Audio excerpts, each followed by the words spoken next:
Retirement of A partner का Bihar board का question SK Singh के बुक से क्वेश्चन नंबर 16 है जो हम डील करेंगे।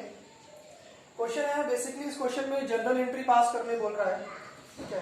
तो और कुछ एडजस्टमेंट भी इस क्वेश्चन में दिया हुआ है रिगार्डिंग एसेट्स एंड लायबिलिटी का। जब एसेट्स और लायबिलिटी के रिगार्डिंग कोई इन्फॉर्मेशन दिया रहता है तो हमें सबसे पहले रिवैल्यूएशन अकाउंट बनाना पड़ता है। तो हम वर्किंग नोट में से एक रिवैल्यूएशन अकाउंट बनाएंगे और साथ साथ एक पार्टनर्स कैपिटल बनाएंगे, उसके बाद इसकी जनरल एंट्री पास करेंगे। चलिए स्टार्ट करते हैं क्वेश्चन को। पहले क्वेश्चन थोड़ा सा पढ़ देते हैं, क्वेश्चन क्या कह रहा है। क्वेश्चन कह रहा है कि एबीसी पार्टनर है 5:3:2 और बैलेंस शीट दिया हुआ है। उसमें इंफॉर्मेशन है कि सी रिटायर कर रहा है बिजनेस से, सी बिजनेस छोड़ के जा रहा है। ओके, लिख लेते हैं एबीसी पार्टनर है 5, 3 और 2। यहाँ पे सी जो है ना ये बिजनेस छोड़कर जा रहा है। ओके, और कुछ इंफॉर्मेशन दिया है, कह रहा है C share of goodwill was 8,000, provision for doubtful debt 5% was to be made on debtor, sundry creditor were valued 4,000। तो डेटर के बारे में भी कह रहा है कि प्रोविजन बनाना है, क्रेडिटर के बारे में बोल रहा है कि 4,000 ज्यादा हो गया और जनरल एंट्री पास करने में बोल रहा है। सबसे पहले हम रिवैल्यूएशन अकाउंट बनाते हैं। चलिए revaluation account. Revaluation account basically हम कब बनाते हैं, जब कोई एसेट्स या लायबिलिटीज में इंक्रीज या डिक्रीज होगा तो रिवैल्यूएशन अकाउंट बनाना पड़ता है। रिवैल्यूएशन अकाउंट बेसिकली एक नॉमिनल अकाउंट है, ओके, जिसका डेबिट पार्ट एक्सपेंस और लॉसेस होगा और क्रेडिट पार्ट इनकम और गेन होगा। रिवैल्यूएशन अकाउंट का दूसरा नाम profit and loss adjustment account होता है। छोटा सा एक हम रिवैल्यूएशन अकाउंट बना लेते हैं, इससे जो भी प्रॉफिट या लॉस आएगा वो ट्रांसफर कर देंगे पार्टनर्स के कैपिटल में। एग्जाम में एकदम प्रॉपर फॉर्मेट में बनाएंगे। हालांकि क्वेश्चन में एक्चुअली हमें ये बोल नहीं रहा, but this is a part of working note. Okay, so कह रहा है कि provision for doubtful debt 5% was made on debtor. Debtor के ऊपर 5% आप बनाओ। डेटर क्वेश्चन में 16,000 है, इसके ऊपर 5% डॉटफुल डेट मतलब आने वाले टाइम में डूब जाएगा ऐसा आशंका हमें, तो अब एक प्रोविजन बना लो। 5% इसे इसका होगा 800 रुपया, यानी 800 रुपया ये अनुमान है कि फ्यूचर में मेरा पैसा डूब जाएगा। एक तरह का लॉस है। Provision is a liability increase कर रहा है, राइट। तो आप इधर लिखोगे टू डेबिट साइड में to provision for doubtful debts that is 800। अगला क्वेश्चन कह रहा है sundry creditor were value 4,000 more than book value. कह रहा है बुक वैल्यू में जो भी आपका है, एक्चुअल में बुक वैल्यू में 20,000 है, इससे 4,000 ज्यादा हो गया, यानी क्रेडिटर हमारी लायबिलिटी इंक्रीज कर गई। तो ये एक तरह का फिर से लॉस है। डेबिट साइड में आप लिखोगे क्रेडिटर्स इतना 4,000 से बढ़ा तो 4,000 लिख दिया। अब इसको आप बैलेंस कर दो, तो ये आपका 4,000 प्लस 800 दैट इज 4,800 और इधर बैलेंस कर दो। अब यहाँ माइनस करने की कुछ है नहीं, पूरा का पूरा हमारा हो गया बाय लॉस ऑन रिवैल्यूएशन। और ये लॉस आप तीनों पार्टनर को डिस्ट्रीब्यूट करोगे। ए बी सी इसके रेशियो में 5:3:2 के रेशियो में डिस्ट्रीब्यूट किया जाएगा। इसको डिवाइड करने के बाद आएगा 4800 को तीनों पार्टनर में डिस्ट्रीब्यूट कर देना है। ये हमारा हो गया रिवैल्यूएशन अकाउंट, इससे हमारा लॉस भी आ गया। अब हम बनाएंगे पार्टनर्स कैपिटल अकाउंट, इसके बाद फिर इसकी जनरल एंट्री पास करेंगे।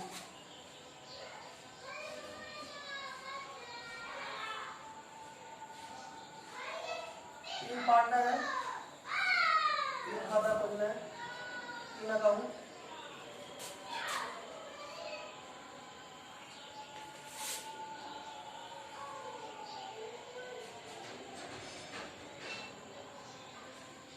ABC particular ABC।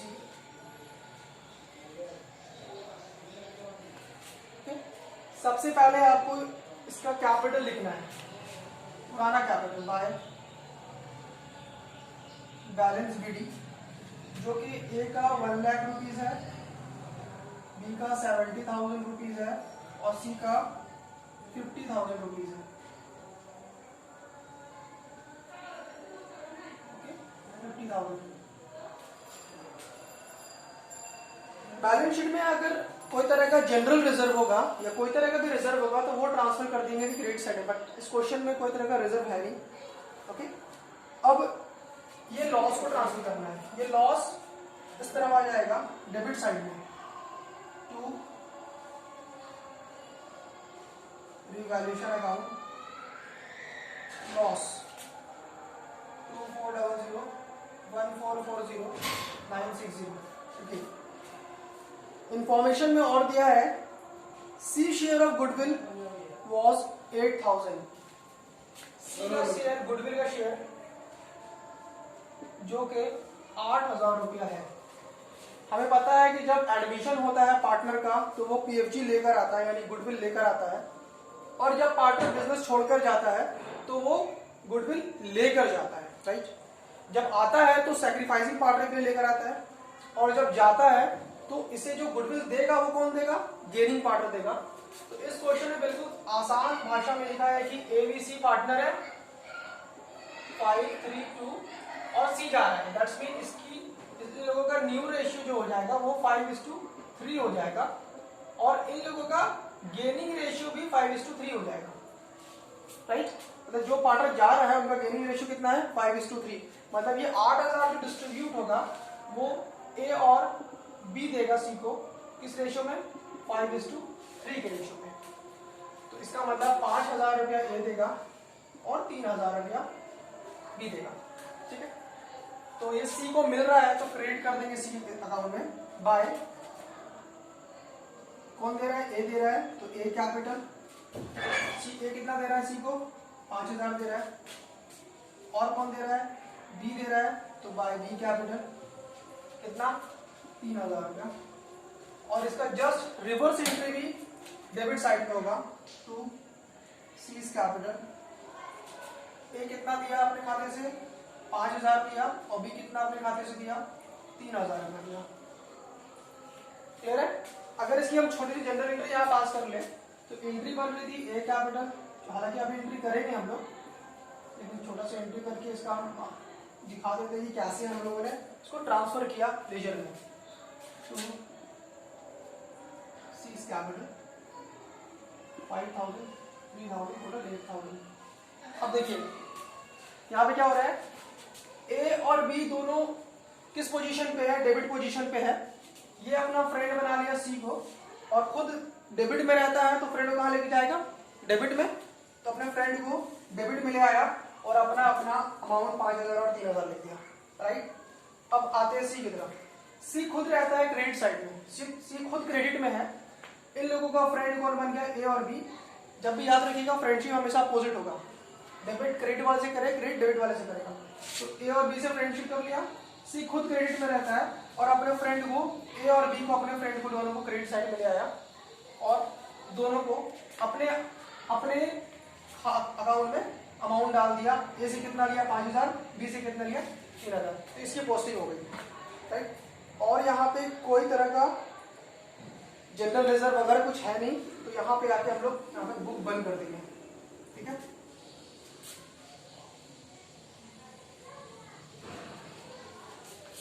तीनों का बुक बंद कर दें।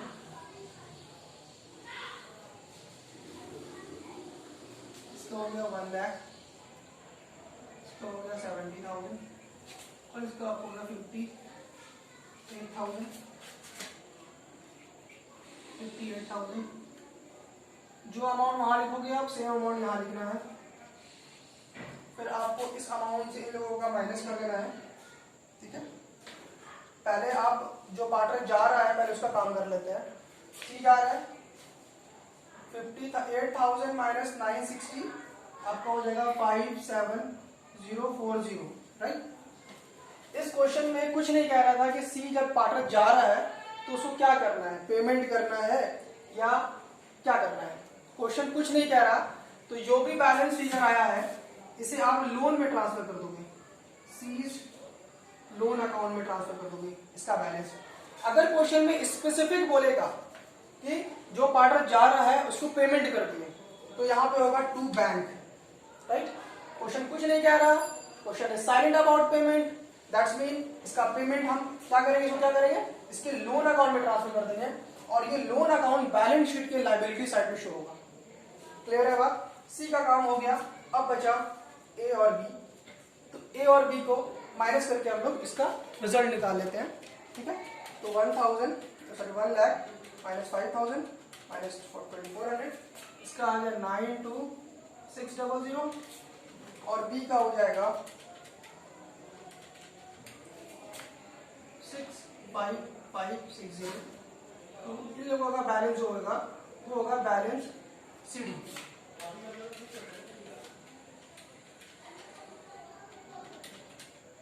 क्लियर है। तो ये बन गया पार्टनर्स कैपिटल अकाउंट। अब हमें क्या पास करना है, जनरल एंट्री, ठीक है। जनरल एंट्री हम जल्दी से कर लेते हैं, इसे मैं इरेज कर देता हूं, ठीक है। तो पहला journal entry,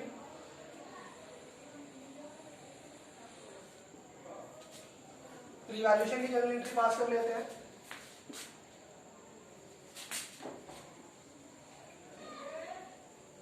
revaluation account debit to provision for doubtful debts to creditor, दोनों का एक साथ कर लेते हैं हम लोग। 800 और 4,000, ये हो गया 4,800। Being liabilities increased, okay. दूसरा एंट्री इस लॉस का होगा S capital account debit B's capital account debit C's capital account debit to revaluation account amount 2,400 1,440 960 total 4,800 being loss transfer. तीसरा एंट्री गुडविल वाला कर लेते हैं हम लोग। गुडविल एंट्री क्या था, S capital account debit 20 capital account debit to C's capital. Amount कितना कितना था, 5,000 3,000 8,000 नरेशन बी गुडविल एडजस्टेड। और चौथा एंट्री जो होगा ये होगा पेमेंट का एंट्री, सॉरी जो लोन का ट्रांसफर एंट्री किया तो उसकी एंट्री होगी। तो एंट्री बनेगी C's capital account debit to C's loan, C's capital account debit to C's loan account. तो फाइनल अमाउंट कितना है 57040 57040 be balance transfer to loan account. इस बात को, ये क्वेश्चन आंसर हो गया, ये सारा सॉल्यूशन हो गया इसका। बस इस बात को याद रखना है, जब भी रिटायरिंग पार्टनर के जो फाइनल बैलेंस होगा क्वेश्चन स्पेसिफिक बोलेगा कि पेमेंट हो रहा है तो टू बैंक कर देंगे, कुछ नहीं बोल रहा लोन अकाउंट में ट्रांसफर कर देंगे। कभी कभी क्वेश्चन ये बोल सकता है कि कुछ पैसा पेमेंट कर दिए और कुछ पैसा लोन में ट्रांसफर कर दिए, तो जितना पैसा पेमेंट करने बोलेगा उतना पैसा पेमेंट कर देंगे और जो बैलेंस बच जाएगा उसे लोन में ट्रांसफर